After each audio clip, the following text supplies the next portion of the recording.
What is the alt-right? Yeah. Those who don't constantly peruse the blogs all of their lives. So explain who these people are. Well, essentially, Tamara, the alt-right consider themselves an alternative to traditional conservatism, which they think is weak tea.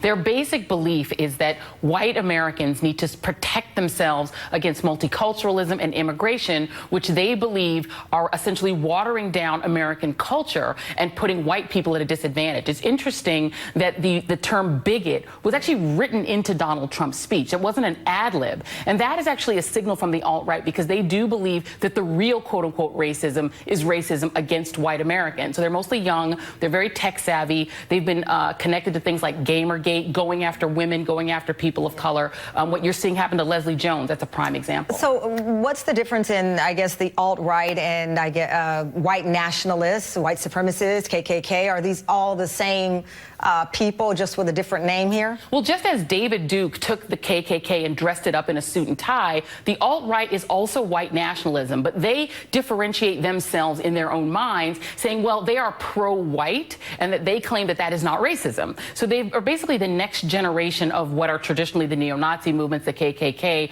They essentially are saying that they are a pro-white movement that wants to make America more masculine. They feel America has become too feminized. They're against interventions in foreign wars, and they peg neoconservatism as sort of a Jewish intervention in conservatism. So they are the same thing, but a new breed. When Hillary Clinton attempts to tie Donald Trump to the alt-right, what proof does she or anyone have to point to that he has either courted these people or somehow enjoyed their attention and their support? Well, Donald Trump, there have been several studies that have shown how many times he's retweeted neo-Nazis on social media, more than anyone else. And the only other person that's come even close is one of his two children. They tend to retweet items from neo-Nazi followers on social media. That's one thing. And he's getting a lot of pressure from doctrinaire Republicans to try to, in some ways, reach out to people of color. So he's doing this dual dance where he has the alt-right in his pocket. He wants to keep their support, but he also wants to do something to change his numbers among people of color and Latinos.